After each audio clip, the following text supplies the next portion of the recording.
Hello बच्चों, आप सभी का स्वागत है मेरे चैनल आकाश मैथ्स क्लासेस में।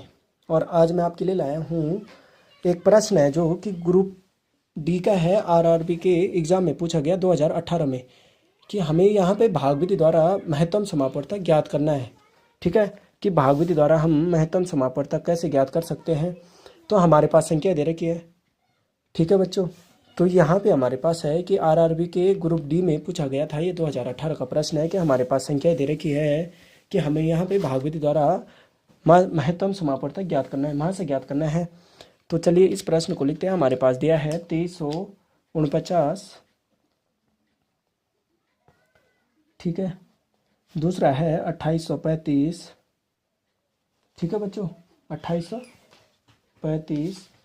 और फिर है हमारे पास 3078। ठीक है बच्चों, 3078।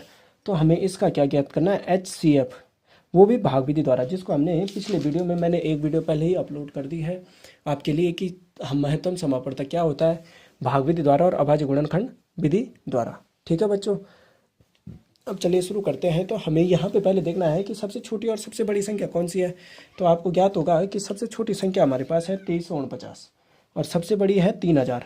तो हम छोटी संख्या का भाग किस में देते हैं, बड़ी संख्या में देते हैं। 3078 हो गई हमारी सबसे बड़ी संख्या। तो आपको पता है कि देखो, अब यहाँ पे हमें भाग देना है, इसका भाग इसमें देना है। तो आपको आगे की संख्याओं का ध्यान देना है। ठीक है, तो ये जैसे 23 है और ये 30 है, तो 23 है और 30 है, तो अगर हम 23 दूनी 46 करते हैं तो यहाँ पे तो 46 आ नहीं रहा है, 46 नहीं आ रहा है। तो इसका मतलब कि जो हमारे पास संख्या है वो एक ही बार जाएगी, क्योंकि 23 दूनी तो 46 होगा। अगर हम दोनों को शून्य मानते हैं तो ये तो 46 होता है। देखते हैं हम रफ में कि जैसे हमारे पास 2349 है, 2300 बोला मैंने, तो 23 दूनी कितना होता है, 4600।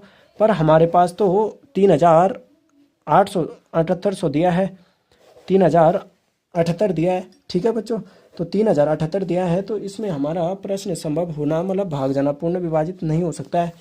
तो अब हम क्या कर देंगे कि इसको एक ही बार देते हैं। तो 2349 से कम 2349, तो हमारे पास कितना बच जाएगा, इसको घटाते हैं। तो 18 हासिल लिया, 6 में से 4 गया 2, और फिर 10 में से 3 गया तो कितना बचा, 729। ठीक है, अब फिर मैंने क्या बोला कि इस संख्या का भाग इसमें दे देना है 2349 में। अब देखो यहाँ पे हमारा 7 या 21 3 बार जा रहा है।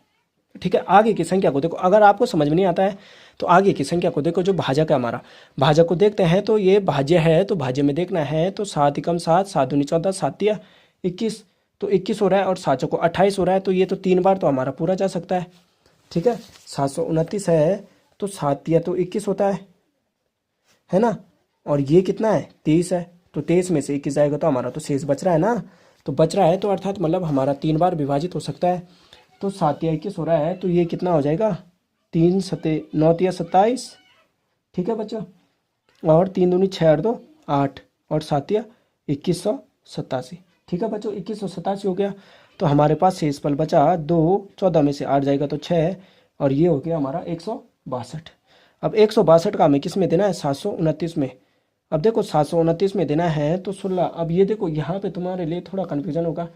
तो अब देखो यहाँ पे हमारा 62 है ना। ठीक है, 16 दूनी 32, 16 तिया 48, और 16 चौको 64।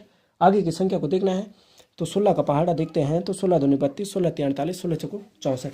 तो 72 में से 64 जाएगा तो कितना बचता है, शेष बचता है ना हमारा, कितना बचेगा, 8 बचेगा। तो अर्थात मतलब कि हमारा कितनी बार जा सकता है, 4 बार जा सकता है। तो हम यहाँ पे 4 बार भाग देते हैं, तो कितना हो जाएगा, 16 दूनी 32 और 4 दूनी 8, ये कितना हो जाएगा, 4 दूनी 8, 6 चौको 24, और 4 एकम 4 और 1, ये कितना हो जाएगा, ये हो जाएगा 4 दूनी 8 और 6 चौको 24, और 4 एकम 4 और 2 6, तो ये कितना हो जाएगा, 648। अब 9 में से 8 जाएगा तो 1 बचेगा, और 12 में से 8 जाएगा तो 4 जाएगा, सॉरी, तो 81 बचेगा। अब 81 का भाग हमें 162 में दे देना है। तो 81 का भाग 162 में कितनी बार जाता है, 81 दुनी होता है 162। 81 गुणा 2, सॉरी 81 गुणा 2, 2 एकम 2 और 2 आठे 16, तो 162। तो ये कितनी बार चला जाएगा हमारा, 2 बार चला जाएगा। 81 कम 81, 81 दूनी 162। तो यही हमारा जो अंतिम भाजक है, यही हमारा क्या कहलाएगा, HCF कहलाएगा। ये अंतिम भाज्य हमारा क्या कहलाता है, 81 हमारा क्या हो जाएगा, महत्तम समापवर्तक। ठीक है, बराबर क्या हो जाएगा, 81 हो जाएगा।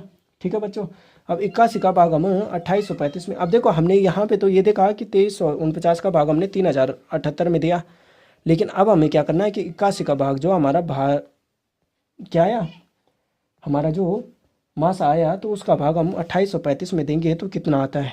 तो 81 का भाग हम 2835 में देते हैं तो हमारा कितनी बार जाता है, 2835 में देते हैं तो ये कितनी बार चला जाएगा, ये चला जाएगा हमारा 35 बार। ठीक है, तो 35 बार चला जाएगा तो 2835 से कम 2835, तो ये हो गया हमारा शेषफल 0। तो HCF हमारा क्या हो जाएगा कि हम यहाँ पे लिख देंगे, अब देखो 28 गुणा 35 हो गया, तो 28 गुणा 35 हो गया तो सॉरी 81 गुणा 35 हो गया, तो ये तो 35 को ये तो ऐसे ही रहेगा, है ना।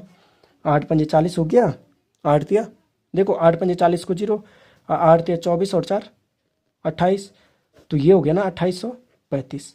तो अर्थात मतलब कि हमारा जो भाग जा रहा है वो 81 का भाग 2835 में कितनी बार जा रहा है, 35 बार जा रहा है। तो हम यहाँ पे क्या लिख देंगे कि 2349 कॉमा 2835 कॉमा 3078। ठीक है बच्चों, का मासा कितना हो जाएगा, मासा बराबर हो जाएगा 81। ठीक है बच्चों, कितना हो जाएगा 81, 81 हो जाएगा। ठीक है बच्चों, तो आशा करता हूँ कि आपको ये मेरा प्रश्न समझ में आया होगा। और यहाँ पे हमने क्या किया कि भाग विधि द्वारा महत्तम समापवर्तक ज्ञात किया, जिसको हम बोलते हैं हाईएस्ट कॉमन फैक्टर, हमने यहाँ पे ज्ञात किया। तो आशा करता हूँ ये आपको ये टॉपिक समझ में आया होगा।